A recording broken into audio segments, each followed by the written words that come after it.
One morning, Sherlock Holmes and John Watson arrived at the quiet Cornish village of Tredannick Wallace, hoping for a period of rest after their latest London case. The sea air was bracing, the moors stretched endlessly, and for once Holmes appeared almost at ease. But peace was short-lived.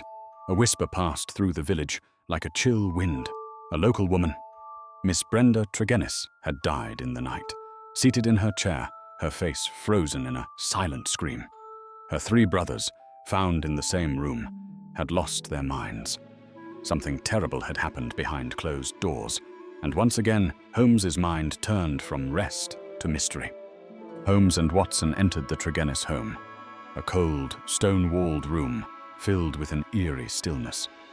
Brenda's lifeless body remained upright in her chair, eyes wide, mouth slightly agape in a frozen expression of terror. Her brothers had been found alive, but were now raving and incoherent, locked in separate rooms under the Vicar's supervision. Holmes examined the room carefully. A burnt oil lamp sat askew on the table, a Bible lay open, and chess pieces were scattered across the floor as though abandoned mid-game. No sign of violence, no forced entry. Yet the air felt wrong. The local vicar, Mr. Roundhay, recounted the morning's events. He had come to call on the Tregennis family as usual, but found the door ajar and an unearthly silence within. On entering, he saw Brenda dead and her brothers deranged, speaking nonsense and flinching at shadows. Only Mortimer Tregennis, the fourth sibling, had been home absent, having left after supper the night before. The vicar insisted nothing was disturbed, nothing stolen. Brenda had been in perfect health. It made no sense. Holmes listened silently, his gaze fixed on the horizon. That same afternoon, Mortimer Tregennis returned to the house, appearing genuinely shocked by the news. He explained he had taken supper with his siblings the previous evening and left them cheerful and well. His face was pale, hands were trembling. He claimed ignorance, yet Holmes's gaze lingered on him longer than usual. Why was there no sign of intrusion? Why did the lamp burn out completely? Why had only one died while three went mad? Holmes sensed a lie not yet spoken. Holmes returned to the house alone that evening, seeking what others had overlooked. He opened no doors, touched nothing, but noticed everything. The room was sealed tight. The fireplace had traces of ash, and a faint, sweet odor still lingered in the air. Holmes sniffed the burnt lamp, scraped black residue from its base, and muttered to himself. An unusual combustion, he whispered. Something was burned here. Something not meant to be. The mystery had deepened, and Holmes's excitement grew behind his calm demeanor. Holmes and John Watson next visited Dr. Leon Sterndale, a well-traveled explorer who had settled near the village. His home, filled with African artifacts and strange books, reflected a life of adventure. Sterndale seemed devastated by Brenda's death. Holmes asked a few questions, but watched the man's face intently as he mentioned the lamp and the madness. There was a flicker in Sterndale's eyes of fear, or perhaps memory. Holmes said little, but Watson noticed. The great detective had already formed a theory. All that remained was proof. Just when the village began to settle, a second tragedy struck.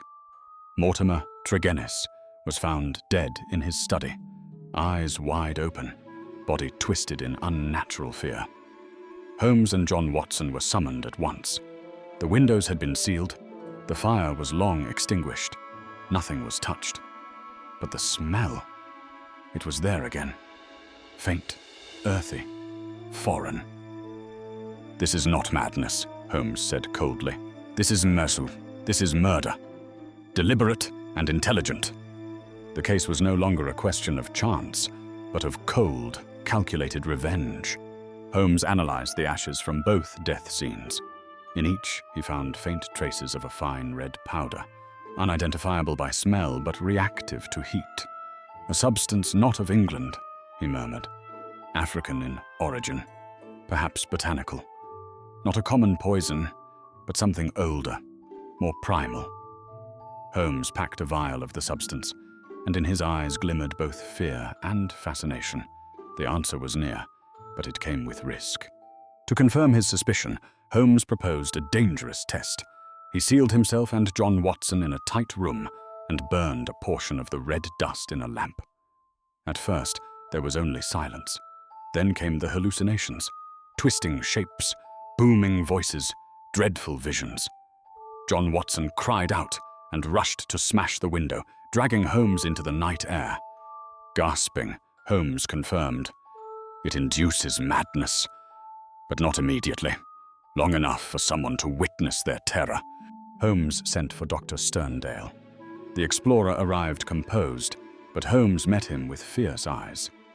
"You know what this dust is. You've seen its effects before." There was a pause. Then Sterndale broke. He confessed to killing Mortimer. The red powder, he revealed, was a deadly tribal toxin he had encountered in West Africa. Mortimer had murdered Brenda using it, testing it on his kin for inheritance. Sterndale, who had loved Brenda in secret, had returned the favor. John Watson stood in stunned silence as Sterndale finished. "I could not let him live after what he did," the explorer said. Holmes simply nodded. "And I will not report you," he said. "This land has enough misery without dragging justice through its grief." Watson protested, but Holmes answered calmly, "There are murders, and there are reckonings." Sterndale left, and no warrant ever followed. On the train back to London, John Watson stared out the window. "Do you believe in what we did?" he asked. Holmes didn't respond at first. Then he said softly, "Justice rarely fits the law. The law is tidy. Justice is human." They said no more. Only the sound of the wheels echoed through the moorlands as the mist of Cornwall vanished behind them.